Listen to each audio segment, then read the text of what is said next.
Press the bell icon and subscribe to Sportskeeda and never miss anything from the world of sport again.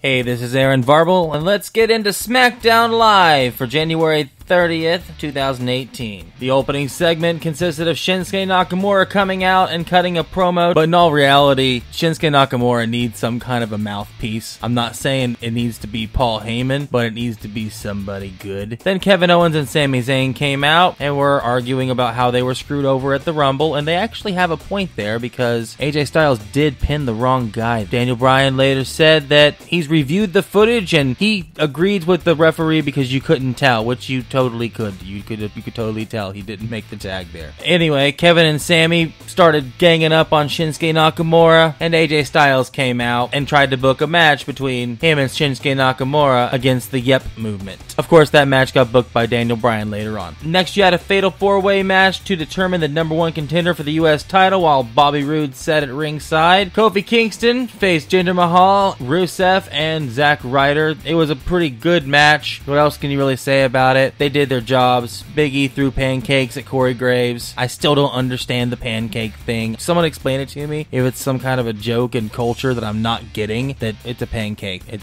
Whatever. Anyway, when it came down to the wire, Rusev ended up slapping an accolade on Kofi Kingston and getting the win. So it'll be Bobby Roode versus Rusev next week for the United States Championship, which should be fun. You had a Fashion Files segment next, and while they were trying to decipher tweets that they received, Chad Gable and Shelton Benjamin came in and flipped their table over. So Chad and Shelton are still doing stuff, even though they lost to the Usos 2-0 very quickly at the Royal Rumble. The Usos came out next and cut a promo, and it was really weird because they started naming all the teams they had defeated, and when Jimmy would name a team, Jay would say "locked down," and a weird cartoony graphic of a prison cell came crashing onto the screen, and a cheesy sound effect came out. Oh yeah, I forgot this. At the very beginning, when Shinsuke Nakamura came out, they scrolled the word Rockstar across the screen in big red letters, and that made no sense. I get it. They're trying to call him the Rockstar instead of the King of Strong Style for some reason. But this graphic with the Usos, it makes me think their video editing crew got an update on their software and they're just trying out new graphics. Anyway, the Usos cut a promo about taking everyone to the Uso Penitentiary and locking them down. When the Bludgeon Brothers came out and kind of made a statement without making it, just by coming out and taking the ring, and then they squashed an enhancement tag team